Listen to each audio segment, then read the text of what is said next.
الساعة 4 بعد الظهر بتحطك تحضر جيم بتقول لك بوزيتيف يلا قوم.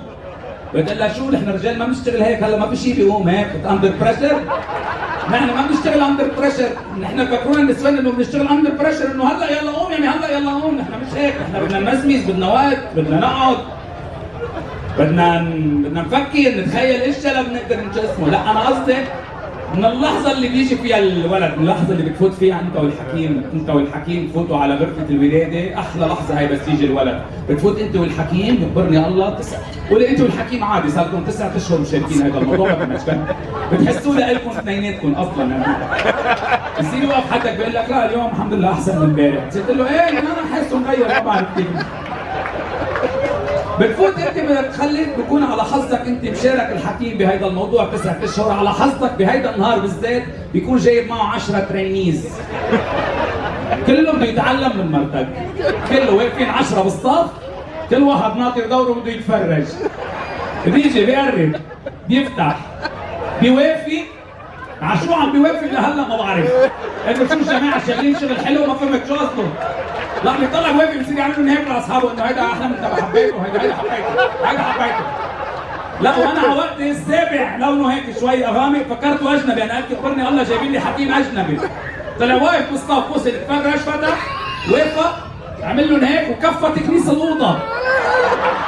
طلع انه هيدا المنظف كمان بيجي يتفرج عادي، اللي بينظف بيتفرج، الحكيم بيتفرج، بيبقوا واقفين بالصف وبيطلعوا تكنيس ليتفرجوا. يا استاذ هيدا لك هو الخرم اللي انه هيدا علم تخرس تاكل خرم بتحكي ولا كلمه، هيدا علم انه هون ساينس، انت هون ما بتحكي ولا كلمه.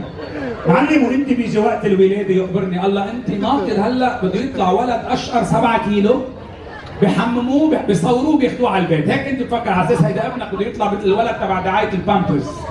مفكر بده يطلع احلى ولد بالعالم، بتطلع بتلاقي شيء ازرق متشتش طالع من جوا مثل البسينه اللي خبطتها السياره. بصير يطلعوا على الحكيم وهو يغير لونه، ساعه ازرق، ساعه اصفر، ساعه اخضر، ساعه احمر، بحطه بين ايديك بقول له بقول لك سبحان الله، بقول لك مرتك مين بيشبه؟ شو بيشبه؟ الحربيه 7 الوان شو بيشبه؟ بيقول لك الحكيم اسم الله شو بيشبه؟ شو اللي بيشبهني هذا بيشبهني؟ وراسه هيك مطول، بيقول لك هذا اللي بيسحبوه بهيك وحده بنطوز، بيقول لك هذا جمعتين بيرجع مطرحه مثل طوليه السياره يعني، هذا جمعتين بيرجع مطرحه. شيء غريب عجيب، تيجي انت عند رجل يخبرني انا بالله هون اجريه سوري مش عارف اجريه من راسه انت. شيء غريب عجيب، تيجي انت عم تفكر انه ان شاء الله ما يقصوا هيدي بركي بدنا نبدله، انه بتفكر انه بركي بينبدل. بتاخده وبتروح على البيت وبتتغير حياتك الى الابد. تنسى كذا شغله، اول شيء مرتك كيف ما كان عم تطلع تلاقيها عم ترضع. ما معقول، عندك 3 اشهر كله رضاعه، بتفوت على الصالون تلاقيها عم ترضع. بتفوت على اوضه النوم تلاقيها عم ترضع، بتفتح البراد تلاقيها معبيه اماني بدها ترضع لبعدين. انت بتغير شعورك تجاه مرتك، تصير بس تشوفها مزلطه بتجوع. بيجي عامل لك ريفلكسي. كل شيء بيتغير الى النوم، يبقى مين بعد من بعد ما تتجوز مين بينام؟ بس تجيب اولاد بتقعد تنام حياتك، كل يوم بتروح الساعه 9 بتحطهم بالتخت، بتروح على تختك 9:30 تنطرهم ليجوا. هو حدا ينام بتخته، الحمام انسى بابا في حمام بدك تتعلم، نحن على فكره صرنا نعمل جروب كنا سوا انا ومرتي او بدك تتعلم اذا انتزع في الحمام تعمل هيدي الحركه، بدك تهدي الباب برجلك ولا ما بتقدر؟